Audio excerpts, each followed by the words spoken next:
At 0300 local time on November 12, 2025, in the inky blackness of the Black Sea, a Russian tanker loaded with a $100 million cargo of crude oil was making a desperate run for China. It was a critical piece of Moscow's shadow economy, a lifeline to fund a war that was bleeding its treasury dry. But in exactly 63 seconds, a Ukrainian ghost would deliver a fiery rebuke aimed directly at the tanker's engine room, turning this vital asset into the world's most expensive bonfire. The instrument of that rebuttal is an 18-foot Spectre gliding just 2 miles from shore. Its designation is Magura V5, and its most lethal weapon isn't speed or stealth, but a brutal understanding of physics. With a draft of just 1.3 feet, it rides so low in the water that its composite hull presents a radar cross-section smaller than a seabird. To the powerful Russian Neva radar scanning the horizon, it is a phantom, a statistical anomaly hiding below the 50-foot radar horizon created by the Earth's own curvature. For all practical purposes, it doesn't exist. But nestled inside its low-slung belly, a nasty surprise is waiting. 4 10-inch FPV drones, the killer bees of modern warfare, each armed with a 6.6-pound PG-7VL-shaped charge warhead. And this is where any Russian analyst, comfortable in his command center, would confidently declare the mission impossible. To reach the tanker, the Magura must first slip past the Sivash gas rig. This isn't just an oil platform, it's a 260-foot steel fortress, a stationary aircraft carrier bristling with 60 elite Spetsnaz troops, Igla-S man-portable air defense missiles, and Kornet anti-tank guided missiles. At its very peak sits that Neva radar, Russia's all-seeing eye, a system capable of tracking 200 separate targets across a 28-mile radius. To the tanker crew, that fortress makes them invincible, a bubble of absolute security in hostile waters. 100 miles away, in an Odessa bunker, a Ukrainian operator sees it differently. On his screen, the tanker isn't a ship, it's a set of coordinates, a $100 million problem waiting for a surgically applied solution. And his solution doesn't need to defeat the fortress, it just needs to blind it. Tonight, Ukraine has 2 silent, powerful allies. The first is a dense sea fog, a physical blanket that has smothered the region, cutting Russian visibility to less than a mile and rendering their expensive thermal optics completely useless. The second is the sea itself. 4-foot waves create a constant shifting topography of water, a liquid terrain that makes spotting a low-riding ghost boat with the naked eye a mathematical impossibility. The board is set, the trap is sprung, and the Russians are about to receive a very expensive lesson in the physics of underestimation. As the Magura closes to a whisper-quiet 0.6 miles from the rig, its cargo bay doors slide open with a faint hydraulic hiss, revealing the 4 killer bees nestled inside. This isn't a brute force simultaneous launch. This is a symphony of asymmetric warfare conducted in 4 movements. First, FPV number 1 lifts off. It doesn't charge the rig. Instead, it begins a slow, steady climbing orbit, reaching an altitude of 200 feet. Its job isn't to fight. It's a mobile relay station, a temporary low-orbit satellite whose only purpose is to ensure its brothers never lose their data link, even when all hell inevitably breaks loose. Next, FPVs number 3 and 4 launch in quick succession. They peel off to opposite flanks, beginning low, circling patterns just outside the rig's visual range. They are sharks lingering just out of sight, patiently waiting for the scent of blood in the water. Finally, FPV number 2 roars to life. Its 4 brushless motors scream to 20,000 RPM, a high-pitched whine that rips through the night silence. It rockets straight for the Sivash rig, and then it activates its Mirage electronic warfare package. This isn't your standard radio jamming. It's something far more insidious. The Mirage doesn't try to blind the Russian radar. It's designed to drive it clinically insane. By recording the Neva radar's own scan signal and rebroadcasting it dozens of times with precisely calculated delays and azimuth shifts, it performs a digital magic trick. It creates a ghost army from thin air. Inside the Savage control room, the Russian operator's screen transforms from a predictable pattern into a digital nightmare. A single contact suddenly blossoms into 40, then 50 phantom signals, all moving at impossible speeds and on erratic, non-ballistic trajectories. The Neva's powerful processing unit, designed to track 200 targets obeying the laws of physics, is now confronted by a swarm that obeys no laws at all. It's a DDoS attack on its logic board. The processor begins to choke. Alarms blare through the control room. The operator screams into his radio, his voice cracking with panic. Swarm attack, multiple contacts, cannot determine main axis. In the ensuing chaos, the Russian operator does exactly what his military textbook trained him to do. He prioritizes the threat that appears the most aggressive. On his screen, one signal is moving faster, shining brighter, and behaving more erratically than all the others. It's FPV number 2, the decoy. "Primary threat locked," he yells. On the deck above, a soldier shoulders his Igla-S launcher. The missile's infrared seeker acquires the heat signature of FPV number 2's straining motors. With a whoosh of burning propellant, a streak of fire cuts through the fog. This is exactly what the Ukrainian planners were counting on. A brilliant white fireball erupts in the night sky. The Igla-S finds its mark. FPV number 2 and its Mirage package disintegrate into a cloud of burning composite and shattered electronics. And with them, the 49 ghost signals on the Russian radar screen vanish into nothingness. For a brief, beautiful moment in the Russian control room, there's silence followed by a cheer of relief. They got it. They believe they've just repelled the main assault, but they have made a fatal textbook mistake. They've wasted a multi-million ruble missile and their entire focus on a technological sleight of hand. While they were celebrating their victory, FPV number 1, the signal relay, was still calmly circling overhead, transmitting a perfect, uninterrupted data stream. And FPV number 3, the first shark, just received the signal to attack. It stops circling. It pitches its nose down and accelerates, transforming from a patient predator into a guided projectile.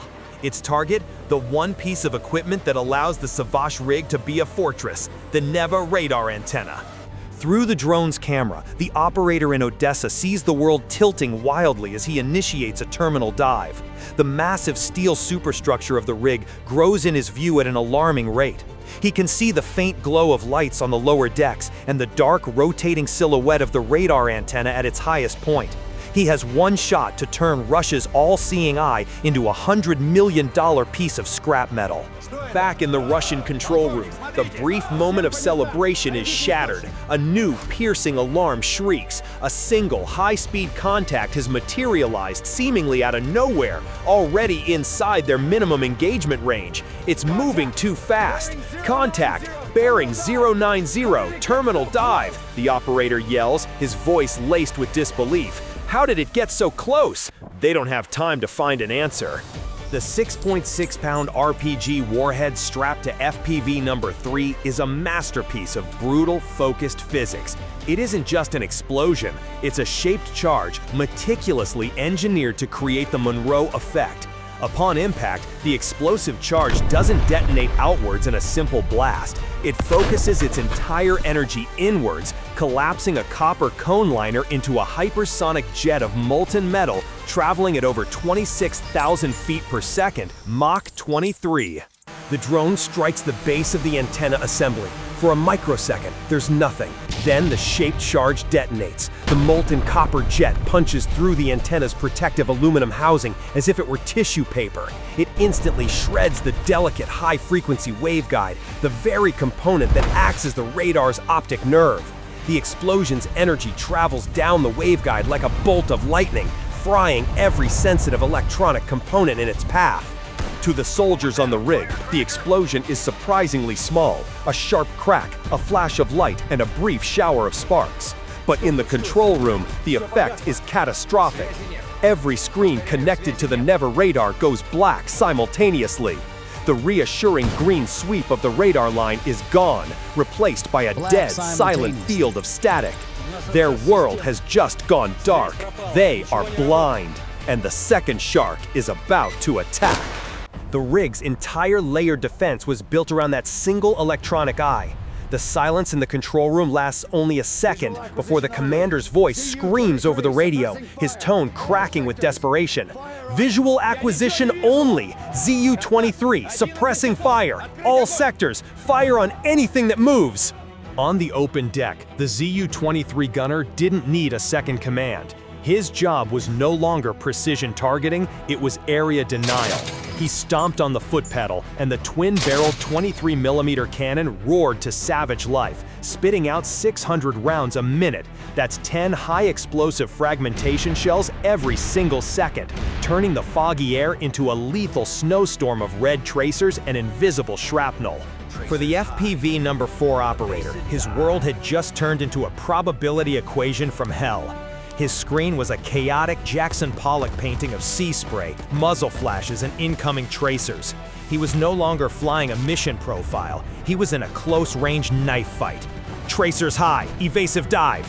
The Russian gunner on the rig cursed, trying to track the impossibly agile target. It's too fast. I can't get a lead.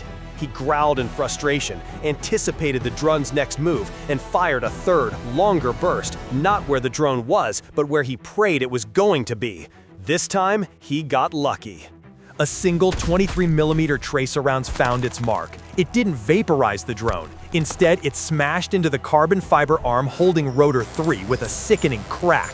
On the operator's HUD, his screen flashed with red alerts. Warning, rotor 3 RPM deviation, 14%. Warning, gyroscopic stability fault. The drone shuddered violently, lurching sickeningly to the left as its flight computer frantically tried to compensate by overspeeding the other 3 motors. It was hit. It was wounded. On the rig, the Cornet missile operator, watching through his thermal sight, saw exactly what he was waiting for. The drone's neat, sharp heat signature had suddenly become a flickering, unstable blob. It's a predator's instinct. He knew he was looking at a wounded animal. "Target is hit. He's crippled. I have a lock," he yelled. "Fire!" was the immediate reply. The Ukrainian operator saw the brilliant white flash of the Cornet's launch in his feed, a death sentence screaming towards him at Mach 1. He knew the math. His drone was damaged. Its agility was gone. It could not outrun this missile. It could not outturn it. He had less than 3 seconds to live. His mind raced, processing the telemetry data, the wind speed, the missile's trajectory. There was only one option left, a move born of pure desperation. Instead of trying to dodge, he did the one thing the missile's guidance logic could never anticipate. He cut power to all 4 motors. The drone stopped being an aircraft and became a 30-pound rock, falling out of the sky in a dead drop. The Cornet missile, its onboard computer programmed to intercept a target flying on a predictable aerodynamic trajectory, suffered a catastrophic logic failure. Its target had simply vanished from its predicted flight path. It screamed through the exact point in space where the drone should have been, a perfect shot against a target that was no longer there. A miss. Its journey ended by slamming directly into the upper deck of the oil tanker it was supposed to be protecting. The explosion was spectacular. The missile's tandem-charge warhead, designed to defeat the reactive armor of a main battle tank, effortlessly vaporized the tanker's 20mm steel deck. But the real devastation was the follow-through. The missile's still-burning rocket motor buried itself deep within a network of high-pressure fuel lines, instantly igniting the crude oil. A geyser of fire and black smoke erupted into the night sky. The Russians, in their moment of perceived triumph, had just become the instrument of their own spectacular disaster. Everyone on that rig, every analyst watching the feed, thought the mission was over. They were dead wrong. A deep, guttural roar, heavier and more menacing than any drone, suddenly cut through the sound of gunfire. It's the Magura, the finisher. With its target now perfectly illuminated by the fires its enemy had so conveniently started, the drone boat leapt forward, its water jet propulsion pushing it to a blistering 42 knots. Its target, the tanker's engine room, vulnerable and exposed. On the tanker's bridge, the crew's panicked shouts over the radio were drowned out by a new horrifying realization as they watched 2,200 pounds of bad news screaming towards them across the water. "It's the boat! The boat is attacking! Hard to port! Turn!" 5 seconds to impact. 4, 3. This is a collision of physics and brutal, overwhelming force.